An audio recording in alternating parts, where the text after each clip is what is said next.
Ya, assalamualaikum warahmatullahi wabarakatuh. Ya, kembali lagi ke Sapi Jaya Channel ya. Ya, semoga di hari ini rekan-rekan semua selalu diberikan kesehatan, diberikan kemudahan, dan juga diberikan rezeki yang berlimpah. Amin ya rabbal alamin. Dan tak lupa untuk menjalankan ibadahnya ya. Dan pada hari ini saya mau review ya ataupun berbagi tips tentang penanganan sapi kembung yang sudah parah seperti ini ya.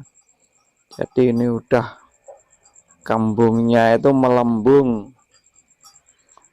Tapi sebelum itu saya ingatkan ya untuk rekan-rekan jangan lupa di subscribe dahulu biar nggak ketinggalan informasi harga sapi dan seputaran peternakan di Provinsi Lampung ya.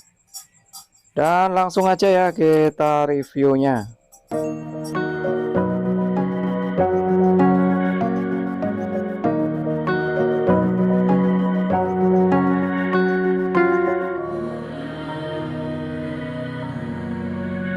Jangan lupa subscribe di Sapi Jaya.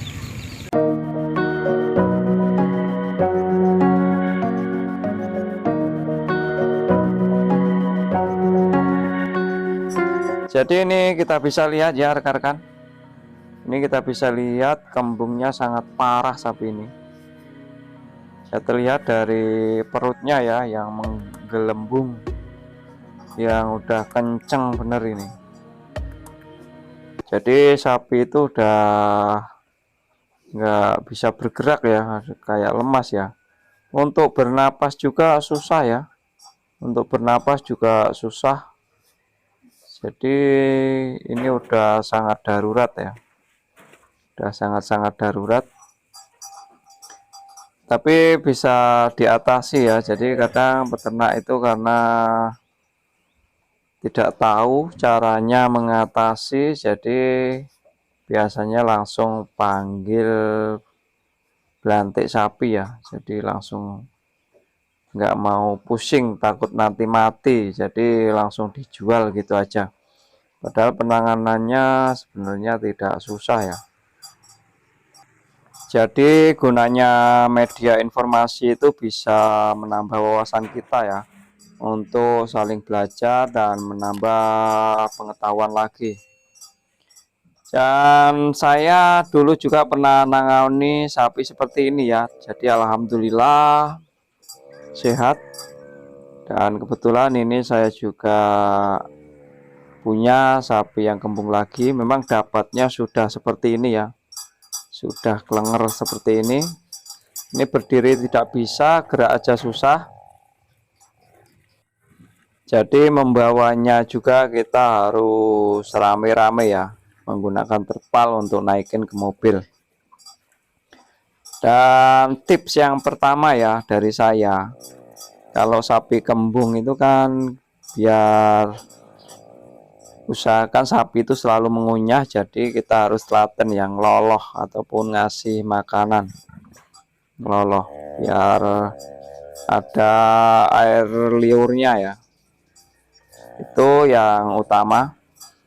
Kalau enggak bisa juga diikatkan selang ataupun apa aja ya, itu di mulutnya biar dia itu ngunyah terus ya.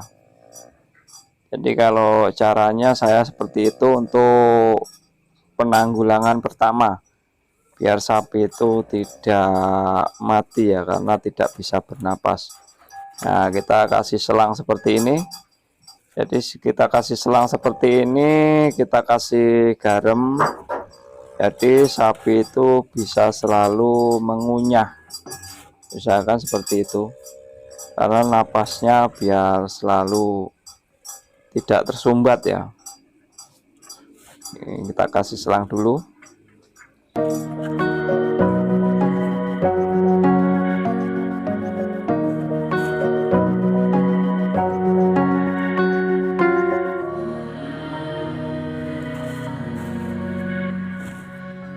Ini kita udah kasih selang, itu terlihat yang ngunyah-ngunyah terus ya. Jadi usahakan kalau sapi kembung usahakan seperti ini. Kalau kita tidak ngeloloh makanan terus ataupun makanan yang hijau kita kasih selang seperti ini, ataupun apa aja ya yang bisa dia itu bisa ngunyah terus. Kalau enggak dikasih asinan-asinan seperti garam itu untuk merangsang dia mengunyah ya, seperti ini.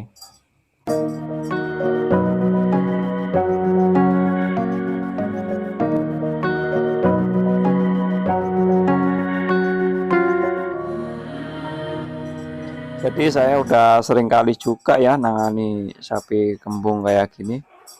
Dan untuk faktornya yang penting kita itu bisa telaten, insya Allah sembuh ya. Walaupun kelihatannya udah darurat seperti ini, udah kembungnya parah, udah nggak bisa apa-apa. Dan langkah selanjutnya kita kasih minyak kayu putih ya. Kalau saya ini cara saya sendiri ya, jadi cara saya yang udah biasa saya praktekkan, dan juga maksudnya ada buktinya gitu loh. Jadi minyak kayu putih ini biasanya saya hampir 1 botol ya, 1 botol kecil itu, harus 1 botol kecil kita semua kan ya.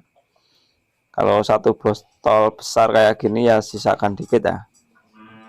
Itu taruh di botol, terus kita kasih air hangat ya, kita kasihkan air hangat. Selanjutnya kita kasihkan ke sapi ya. Jadi botol tadi untuk wadah untuk nyelontangkan ya. Bisa juga kalau nggak ada botol ya dengan bambu ya. Dengan bambu juga bisa dicelontangkan itu untuk alat nyelontang. Kalau saya karena ini darurat adanya botol ya pakai botol. Kita dari samping, nah kita masukkan seperti itu. Kita celontangkan ya. Itu tadi isinya minyak kayu putih sama air hangat. Kita 1 botol itu ya. Dan langkah selanjutnya ya, kita kasih celontangkan lagi sama minyak dapur ya, ataupun minyak makan atau minyak penggorengan itu, minyak untuk goreng itu. Nah, kita kasih ya 1 botol itu kalau saya. Ini minyak makan. Cuman kalau proses pengobatan seperti ini tidak langsung sembuh ataupun jalan gitu ya. Jadi ada prosesnya, dia mungkin beberapa jam, mungkin ada 5 jam. Jadi sapi itu nanti biasanya kencing, terus berak, itu terus ya. Jadi lama kelamaan nanti dia kentut ataupun anginnya keluar, itu baru sembuh. Kadang juga kayak orang itu gelegean ya, gelegean dari mulut itu. Nah, itu tanda-tandanya udah mau sembuh. Kalau misalkan belum sembuh, bisa juga kalau saya ini ya, biasanya kita gunakan Promak itu, Promak yang untuk orang sakit emah itu. Promak itu saya kasih 6 butir, kita campur dengan milanta ya, milanta ataupun obat perut juga itu 2 saset ya. Tuh biasanya saya seperti itu. Jadi itu campurannya juga dengan air hangat ya. Jadi Promak sama milanta itu kita kasih air hangat 1 gelas, baru dicekokkan seperti tadi ya, seperti itu. Karena posisi ini sapi hamil ya, jadi kalau ngundang mantri kita tusuk ataupun kita tusuk sendiri di perut itu saya belum berani ya, ataupun berbahaya ya. menggunakan trokar ataupun alat tusuk di perut itu untuk mengeluarkan udara ya. Jadi kalau rekan-rekan sebaiknya kalau udah seperti ini itu yang jelas panggil mantri aja ya. Kalau memang nggak tahu penanganannya, yang enak manggil mantri ya, itu udah beres. Biasanya kalau mantri hewan langsung kalau sapinya itu jantan ataupun tidak hamil itu otomatis langsung ditrokar itu ataupun ditusuk perut biar udara keluar, jadi dia udah geraknya udah enak ya. Biasanya kalau mantri hewan seperti itu, pasti ditusuk pakai trokar itu untuk mengeluarkan udara yang terlalu banyak di dalam perut. Jadi kalau istilahnya itu enggak besesek kalau orang, jadi enggak mengganggu pernapasan. Karena seperti ini, seperti kasus sapi kembung seperti ini, kalau nggak cepat ditangani akibatnya fatal ya, karena sapi nggak bisa bernapas ya. Jadi yang jelas akibatnya fatal.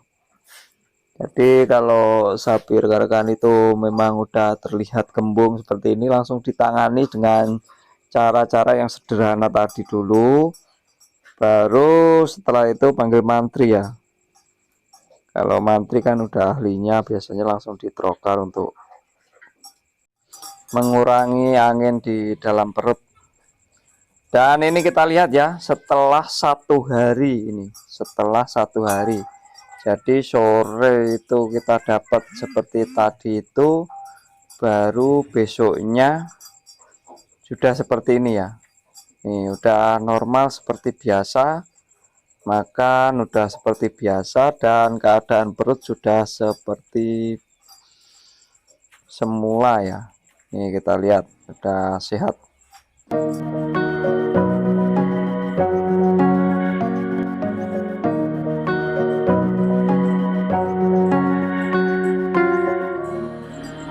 Dan oke, saya rasa sedikit informasi dari saya tentang sapi kembung dan juga pengalaman pribadi saya. Saya rasa saya cukupkan sampai di sini dulu, dan apabila ada kekurangan ataupun kesalahan saya mohon maaf yang sebesar-besarnya. Dan saya akhirul kalam, wabillahi taufik wal hidayah. Wassalamualaikum warahmatullahi wabarakatuh.